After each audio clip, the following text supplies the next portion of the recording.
And I think that sums up my absence, so let's just get wide into the video. What if not? Nah, I'm just kidding. Okay, so, this definitely isn't my third or fourth try doing the intro, because I totally remember how to do an intro.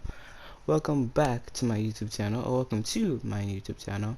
I'm Newbie Anime Artist, but for short you can call me Noob, since Newbie is a mouthful of itself, and anime artist, yada yada.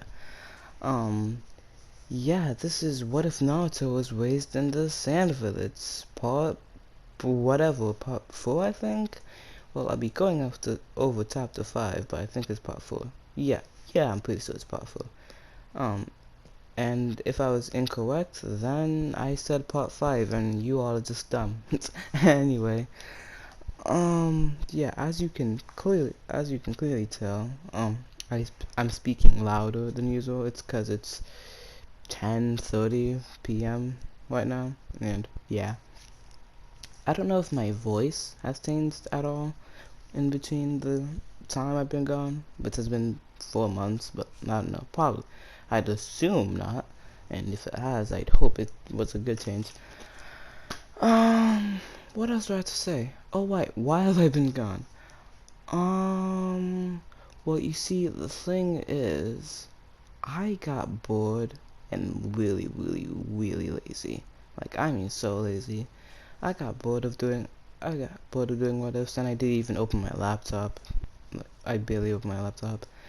But whenever I did try to get back into the what ifs,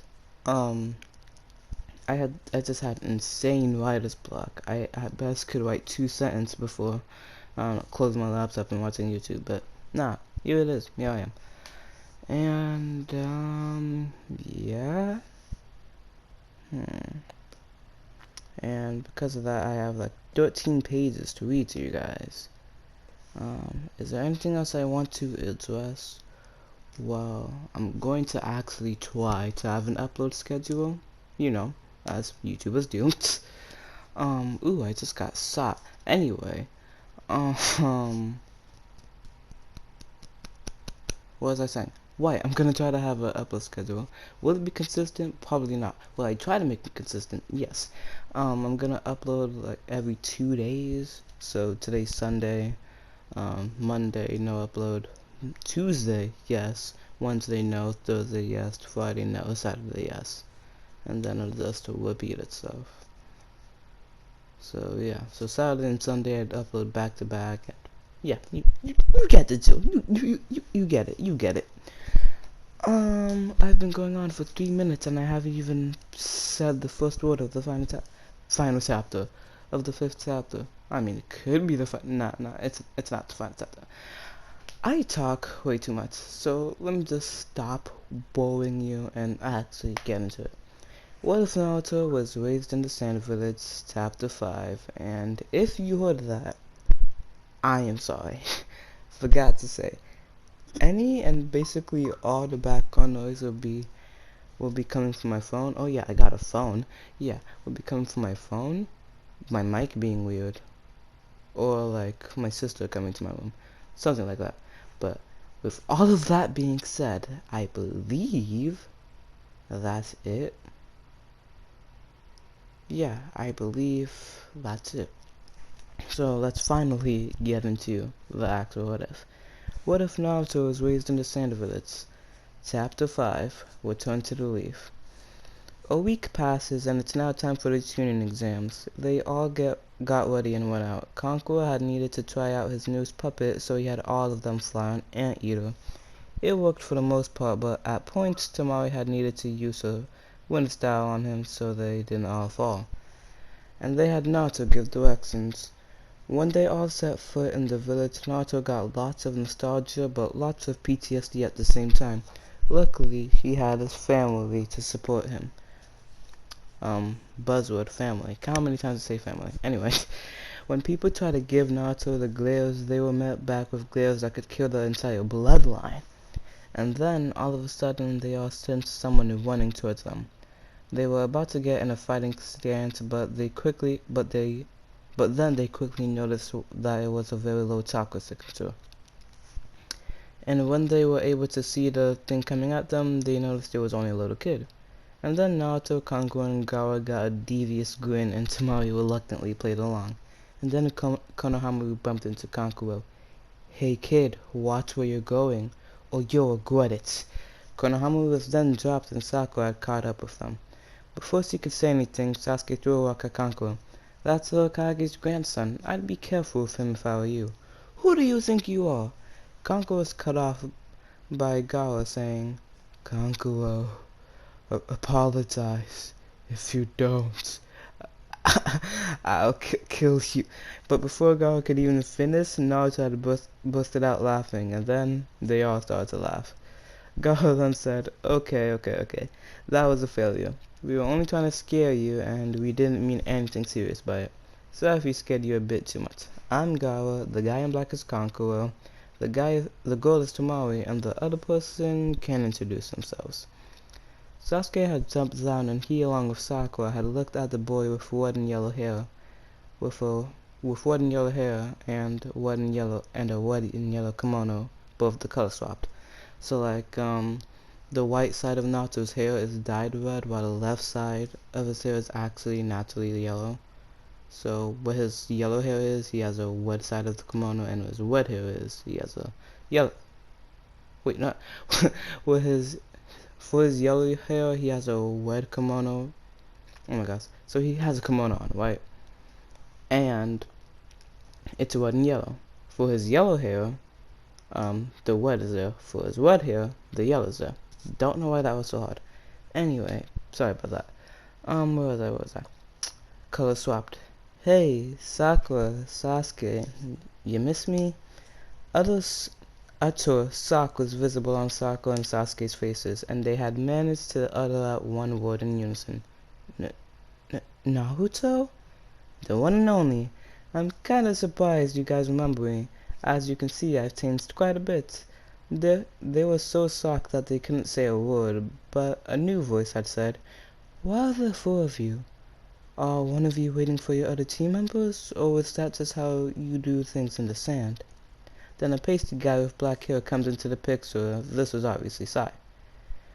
Tamari proceeded to say, "Well, we do have a four-man squad. We do have four-man squads with 3 getting and 1 joining, but with exception." "Oh? And why is that? I don't see anything special about you guys," Sai says while unintentionally annoying the guys. Speaking of Sai, just realized I completely forgot about Mans when I was writing the preliminary rounds part. So, I don't know. Let's just say he gets in, and I don't know who he's gonna fight. I'll think of it later. Anyway, yeah. Sai says, "Oh, and why is that? I don't see anything special about you guys," Sai says while unintentionally ignoring the guys.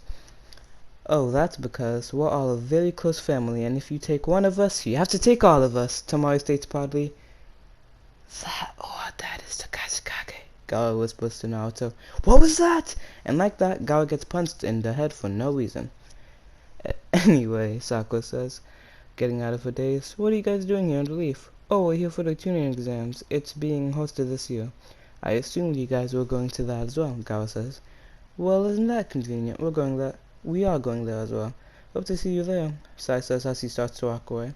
Sasuke, regaining his composure, says, "Well, I haven't seen you in a while, Naruto. I wonder if you're still that weak kid I'm forced to be nice to." As Gaara, Tamari, and Kanko are about to kill him, like end this man, Naruto raises his hand and letting them know it's fine. "Well, Sasuke, I just hope you don't rely on your bloodline too much. I read that if you overuse it, you will lose it. Hey, that kinda rhymed. So try not to do it so much. Then again, if you did, I'd still win." Tamari and Kanko are holding in their laughter while Gao's just letting it out. This did not please Sasuke. Man's got triggered. Well, you're still just a loser that nobody wants. So many people didn't love you that you had to go to a whole new village, and those same people still despise you," Sasuke shouts. "Well, you may be right that nobody loved me, but in the Sand Village, I found my home and my family. 1. This place isn't my home, and I had no family here. 2.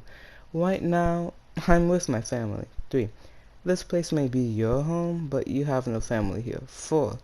You don't have friends, any guardians, you have nothing in this village. But you get to call it your home, even though you haven't been able to call any place your home since about 4 years ago, was it? That sounds about right, though. That sounds about right. Though I'll have to ask the person that killed your clan for the exact age, don't I? Said family 4 times. Sasuke grew with rage. His son got activated and went at Naruto killer intent. But before he came close to him, Gaara closed his legs in sand. Kankuro went behind him and had a kunai at his neck, and Tamari had a wind jutsu ready. Sai came back after he noticed that Sasuke and Sakura weren't coming.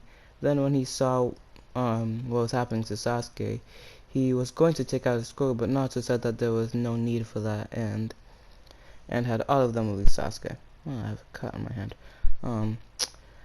I hope you've calmed down, Sasuke. I can't wait to show you what having a family can do to your strength. And with that, they walk off to the exam room. Thank you for making it to the end of this. Yeah, it's funny.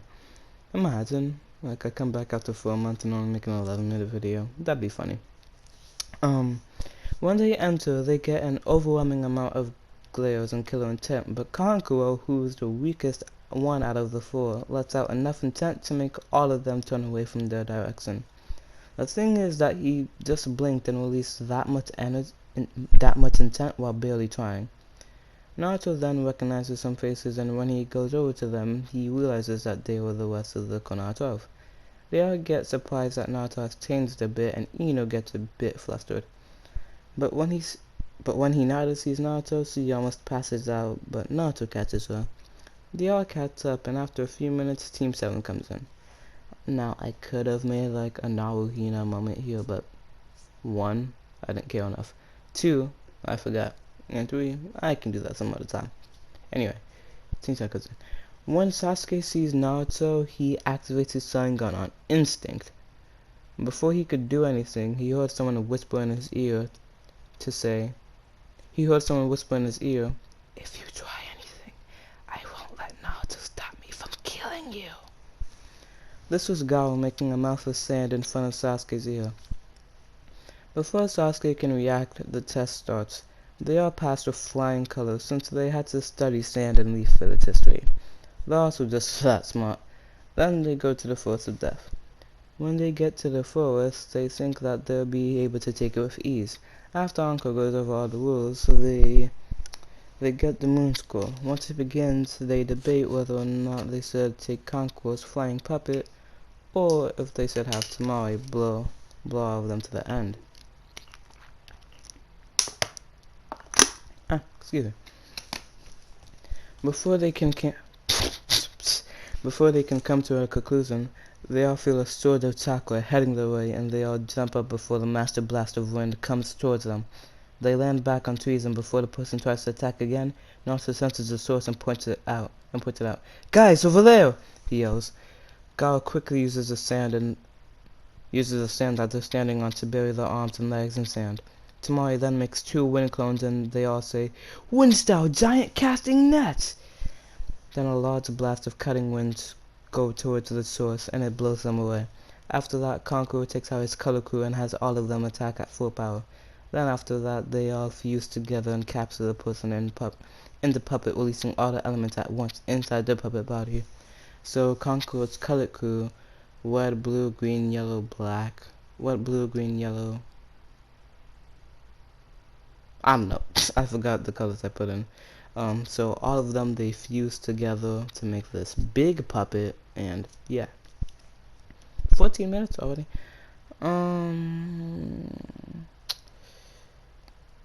Then after that, they all fuse together and capture the person in the puppet, releasing all the elements at once inside the puppet's body. Oh, I'm bleeding. Then Naruto goes over to him and says, "Magnet style! 4-way magnetic Rasengan!" and it slams into the puppet. The puppet elements got added to the Rasengan, like the fire and water and all that, thanks to the magnification, which made the impact twice as strong. And when they slam into a tree, Gaara uses sand coffin with Gal uses sand coffin with lots of charcoal, which turn into Wasa's gold dust. As would turn into Wasa's gold dust, yeah. When they're able to get a good look at that person, they see that it was a woman, or what looked like a woman. The face of a woman was melting off, and the face of a type of snake man was showing. He was barely able to move, or so they think. All that massive attack did was just give him time to set his skin. He then appears behind them and bites Gawa's neck. Or tries to. Because Gawa's sand armor doesn't let him do that. This split second allows him to turn around and slam the strongest attacks into Orochimaru. He gets blown back but lands on his feet. When he rushed back to them, they were gone. They were thousands of meters away since they knew that they couldn't beat him with twice of their power. They wait a little while to recover and then go back to find the elf school. Hang on, now that I think about it, all the abilities I gave them, honestly, they might be able to take on Orochimaru. But let's just say they can't. After a while, they found the sound trio and I need to stop this, but after a while, they found the sign. After a while, they found the sound trio. Try saying that 3 times fast. And they had both scrolls. Naruto quickly uses his magnet style to attract the earth scroll from them. They notice this, and Zaku rushes over, but is stopped by Tamari, hitting him in his gut. He gets pushed back a bit, but still tries to go at them, but with noticeably less speed. Tamari ends this by using air bullets and knocking him out. Kin tries again to join Kankuro, and it works. Dang you, Kankuro! She then goes over to him and tries to stab him, but she only stabs herself. Once she still tries to stab him, she gets hurt. Not being able to stop, she kept stabbing herself until she knocked out due to blood loss and the pain. It turns out Kankuro had used his own genjutsu that made her think that her hit landed. He called it self-performance. And then it was only Dosu, and when he saw all of that, he tried to back off, but he had stepped in Naruto's quicksand.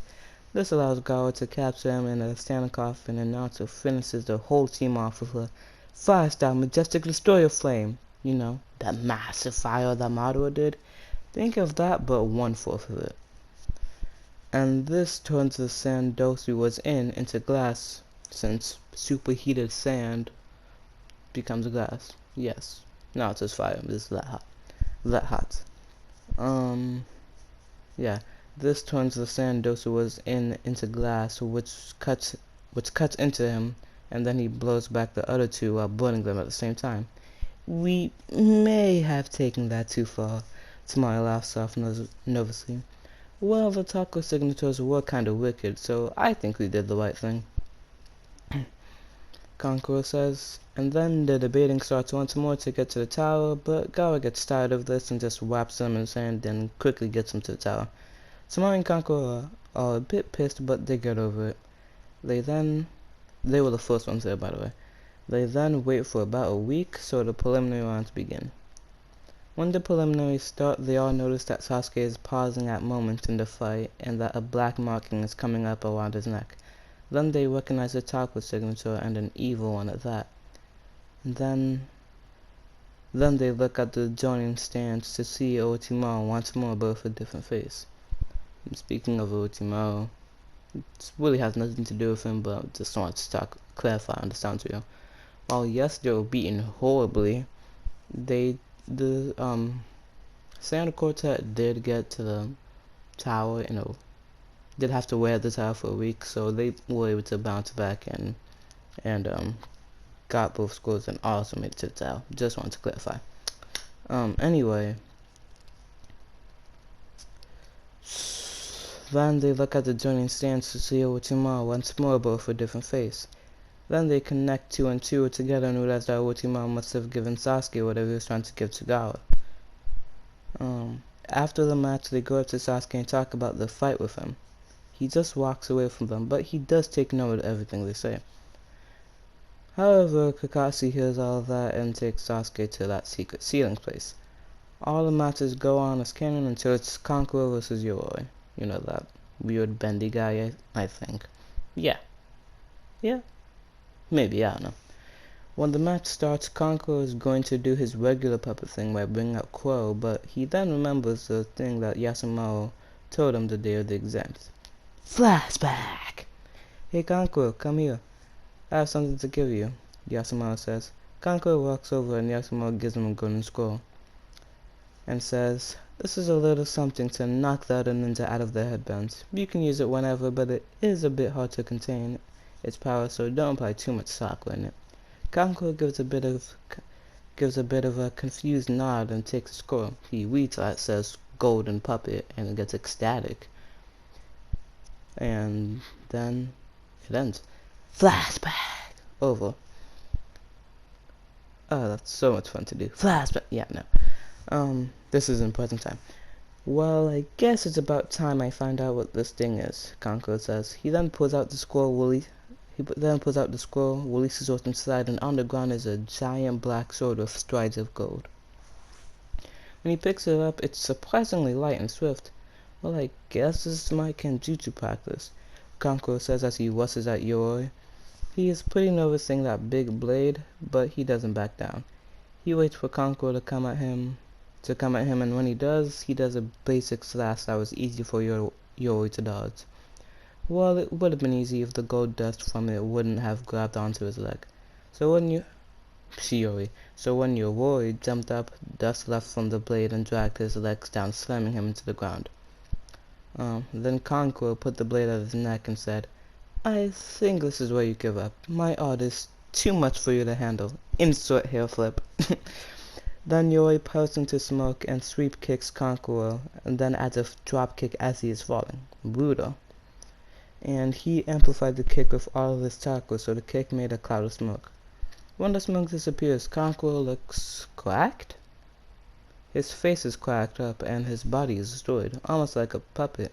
But then the puppet turned into dust and half of the dust covered Yoroi's body while the other half made the puppet again. Then the puppet was beating up the coffin that was draining Yoroi's chakra. And then the most impressive thing is that Conqueror can be seen anywhere.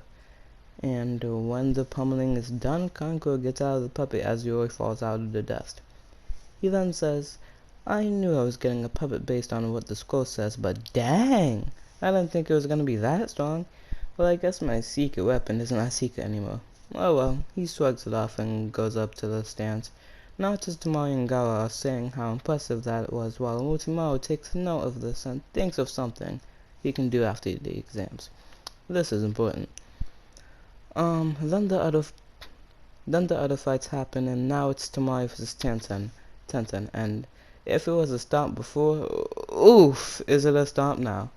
Now, let me just say, I don't mind Tenten. Oh wait, the way Tenten is in this battle might make you think that I hate her. I don't mind. I don't really care for Tenten. Means he is pretty annoying, pretty useless, but like I don't care for her, right? So I just did this to show more of Tomoe's attitude, if you could say. But yeah.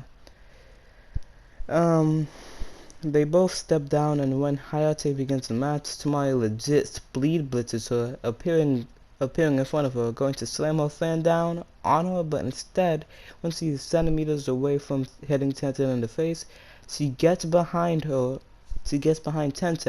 opens her fan up, and goes to sleep. Ooh, am I making her disrespectful? Tenten clearly gets pissed and uses all of her attacks. Turn Rising Dragon, dropping control, all of that. But when the smoke clears, not only is Tomoe still on the fan, she is sleeping, actually sleeping, without a single scratch. Like, come on. Tomoe has no chill, and the thing is, if she was actually this strong, it would so be in character for her to do that.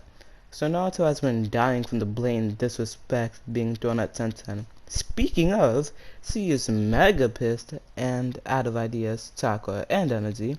So he just throws 8 explosive kunai at Tomoe, and Tomoe, being the black Air Force girl of the sand, yawns. 8 kunai that are about to explode, coming at her, and she yawns. Not only that, but She yawns as they are about to hit her, and her yawning blows the kunai back. Like, dude, nah. I'm giving her way too much. Nah, Tamale. Mm. And then she finally wakes up from the explosion. She didn't wake up for any attempted attacks.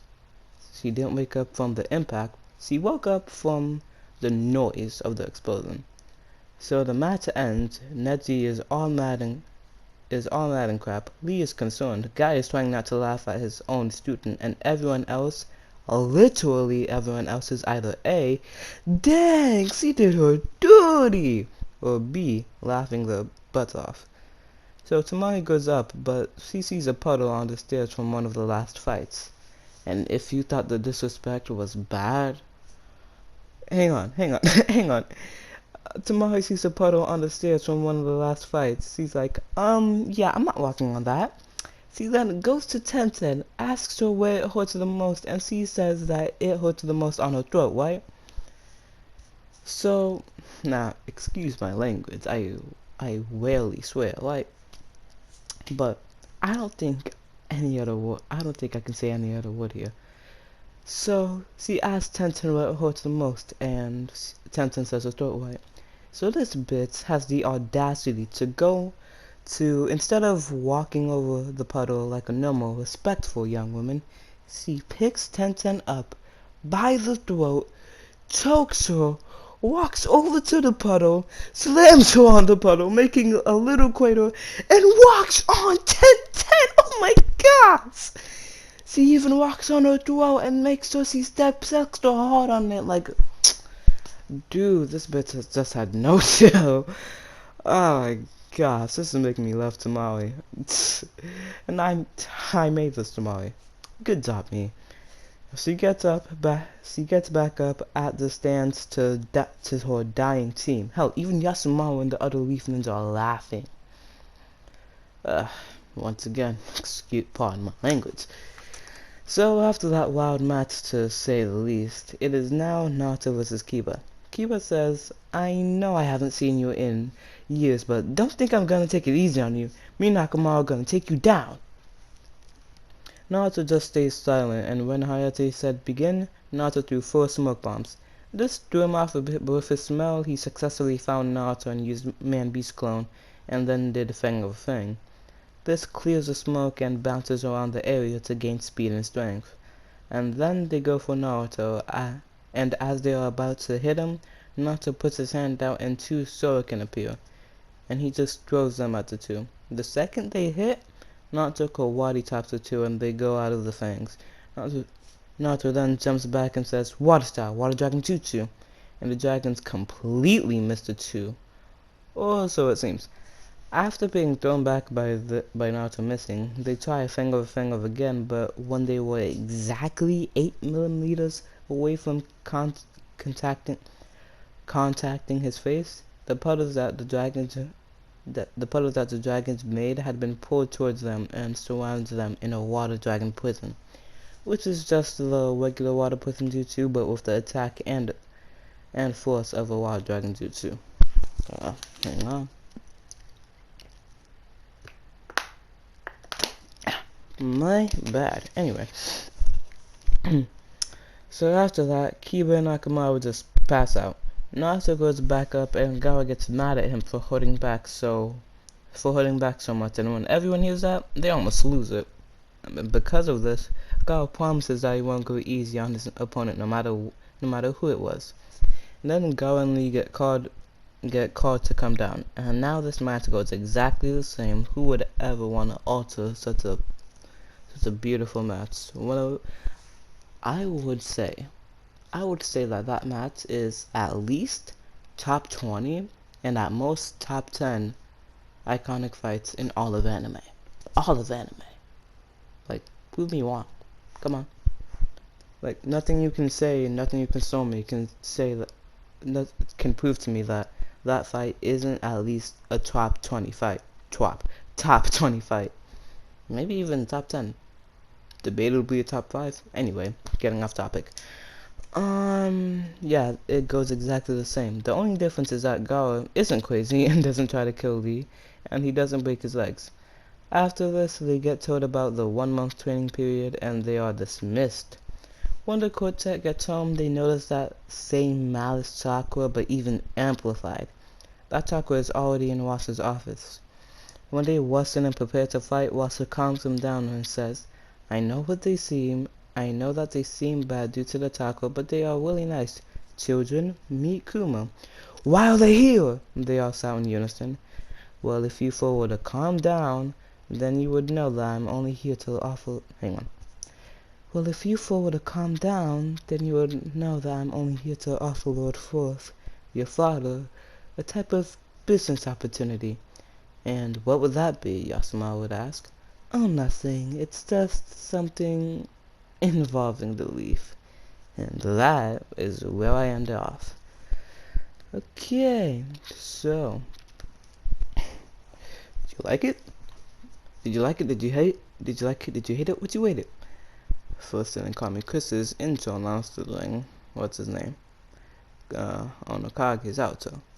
Nah. Okay, so yeah, that's it. Thank you for making it all the way through the video if you did, and if you somehow made it through all my side tangents. As you can clearly see, I won that one Apex match, and I won that 1 or 2 Storm 4 matches, so pretty proud of myself. Yeah. Once again, any like background noise either came from my phone or my mic being weird. My sister didn't walk in on me this time. And oh my gosh, it's 11. Oh my gosh, it's been 32 minutes. Wow, time really flies when you're doing this. Then again, I haven't done this in a while. Yeah. Kind of miss doing this. Like it was just really fun to do all of this. Like it. I like it. So when I'm done with this, I'm gonna upload it, right? And then I'm gonna instantly have to rewatch my old videos on the Mist Village to properly like write chapter 3, was it? Let me see. Yeah, chapter 3. Wow, chapter 6 for this one and chapter 3 for that one. 4 to 5 parts for this one. 3 parts for that one. And the third part is even out yet. But the Mist Village What If is progressing as fast, but just a bit slower than the Center Village, but I digress. Speaking of my videos, I really appreciate the fact that I know at most 6 of my subscribers, including myself. Before today, I would never subscribe to myself because what's the point? But now I'm just thinking like, well, it's just easier for me to like go on to my videos. It's just easier for me to go to someone I subscribe to, like go to my channel since I subscribe to it, than just look it up on YouTube, you know? Yeah. And yeah, including myself, I know like 4 to 6 people that subscribe to my channel. That leaves like, hang on, how many subscribers do I have? Let me check real quick.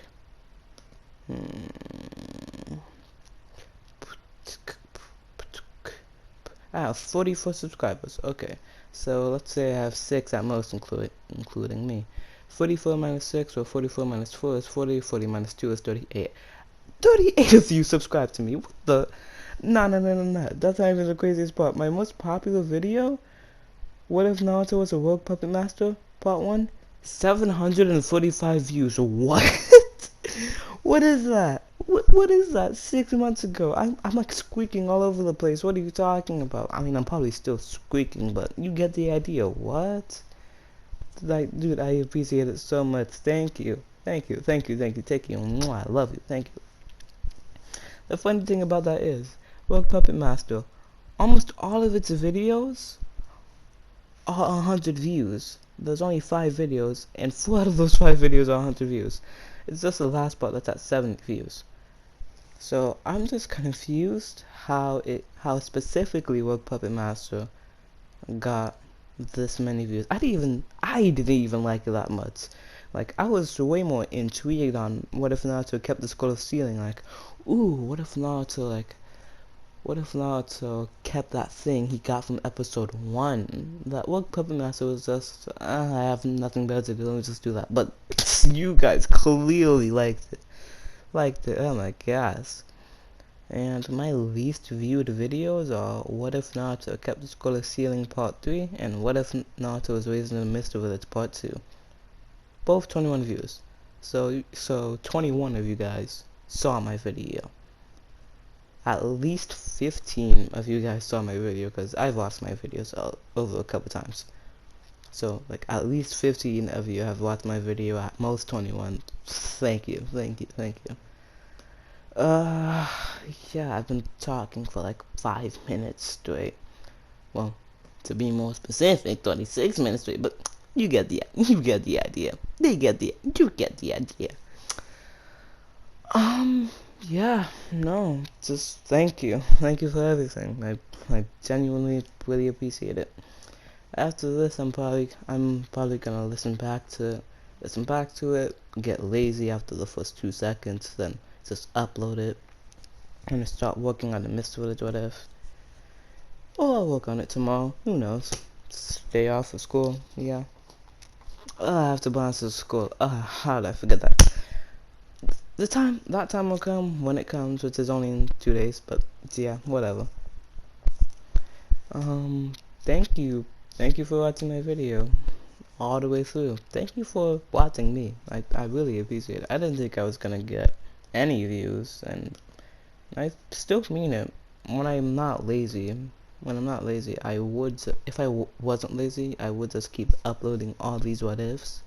Not because I care about views. I mean, I do care about views. I love you guys, but like, making YouTube wasn't my goal, right? Like, when I made a YouTube channel, getting views and subscribers wasn't my goal. My goal was to have videos I could go back to and watch. Like, all these interesting concepts I saw no one doing. Well, no one doing it the way I liked it, so I just did it myself. Like Thanos said, what did he say? Guess I'll do it myself. Something like that, yeah. So yeah, thank you. Thank you for everything. And if I get a copyright claim from Kami Chris or Onokage, I never said anything. If I get a copyright claim from either of them, I never said anything. Okay. But yeah, just thank you for watching, and yeah, hope anyone watching this has a great day. And if you're watching it by the time I upload it, dude, go to bed. It's 11. Come on now. Don't ask me why I'm still up. I'm making this for you, so go to bed. But yeah, thank you for watching this all the way through, if you did. Yeah, hope anyone watching this has a great day. Bye. Noob out. Mwah. Love ya.